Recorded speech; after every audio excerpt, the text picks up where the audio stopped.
Assalamualaikum warahmatullahi wabarakatuh.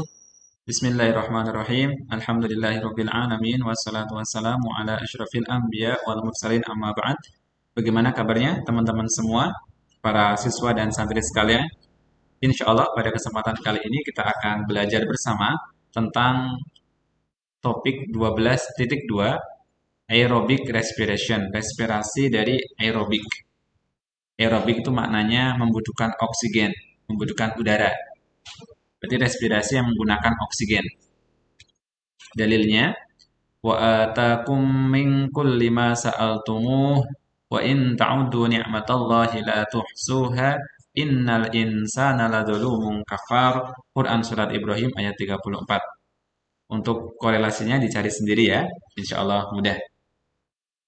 Kemudian, how muscle contract? Muscle contract and pull on bones to move the skeleton. Muscle yang menggerakkan, berkontraksi untuk menarik tulang maupun rangka sehingga kita bergerak. Sehingga disebut muscle adalah alat gerak aktif, sedangkan tulang atau skeleton adalah alat gerak pasif. Muscles are collection of very long muscle fibers. Di dalam muscle itu banyak sekali fiber-fibers yang panjang. Fibers muscle. When lots of fibers shorten at the same time, the muscle contract. Ketika masing-masing fibers tadi memendek pada waktu yang sama disebut dengan muscle contract. Muscle melakukan kontraksi. Sehingga kita mendengar contract sama relax. Otot melakukan kontraksi dan otot melakukan relaksasi. Saat kita menekukkan lengan kita, maka otot bicep akan berkontraksi. Dia lebih pendek dan lebih kencang. Sedangkan relax saat nyantai. Work must be done to contract muscle. The energy for this comes from aerobic respiration. Dan bagaimana kita bisa menggerakkan? Energinya dari mana? Energi yang ada di otot. Otot dihasilkan melalui proses aerobic respiration. Apa sih aerobic respiration? Kita akan belajar di slide selanjutnya. Ini aerobic respiration. What is aerobic respiration? Chemical reaction that break down nutrients molecules in living cells to release energy. Intinya proses kimia yang memecah molekul nutrien, memecah makanan di dalam sel untuk release energi, untuk menghasilkan energi. Respiration uses oxygen to burn, oxidize food, and so release the energy is called aerobic respiration. Pada umumnya, respirasi menggunakan oksigen untuk oxidize makanan, sehingga disebut dengan aerobic respiration. Inilah awal kata dari aerobic respiration. Emang apakah ada respirasi yang tidak menggunakan oksigen? Ada. Nanti insya Allah akan belajar di topik selanjutnya.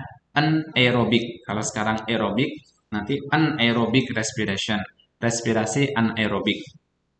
Aerobic respiration produces carbon dioxide and water vapor as waste product. Ini adalah formulanya, equationnya ya.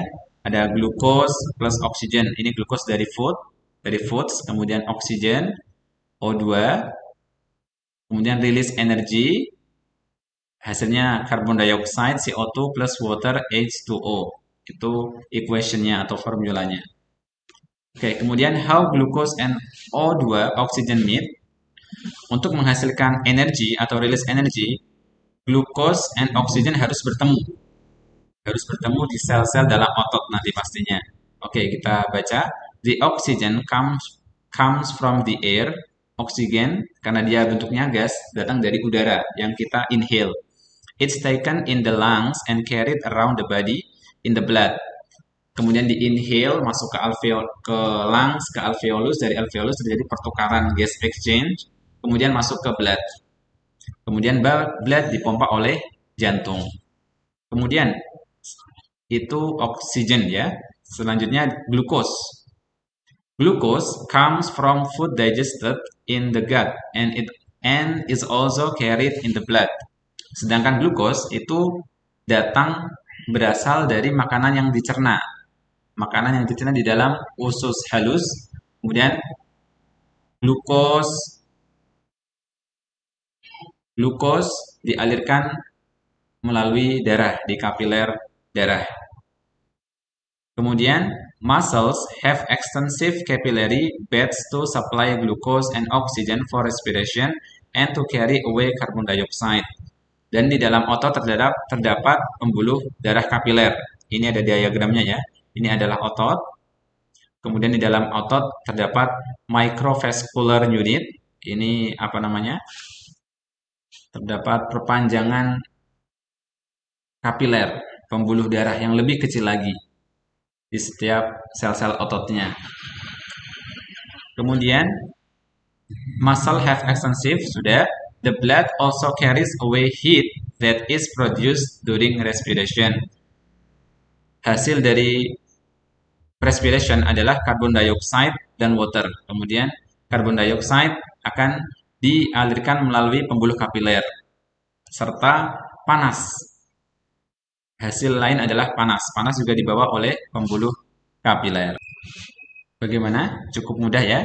Insya Allah mudah pembahasan kali ini. Semoga bermanfaat. Kita tutup dengan kafaratul majlis. Subhanakallahumma wa bihamdika asyhadu an la ilaha illa anta astaghfiruka wa atubu ilaik. Assalamualaikum warahmatullahi wabarakatuh.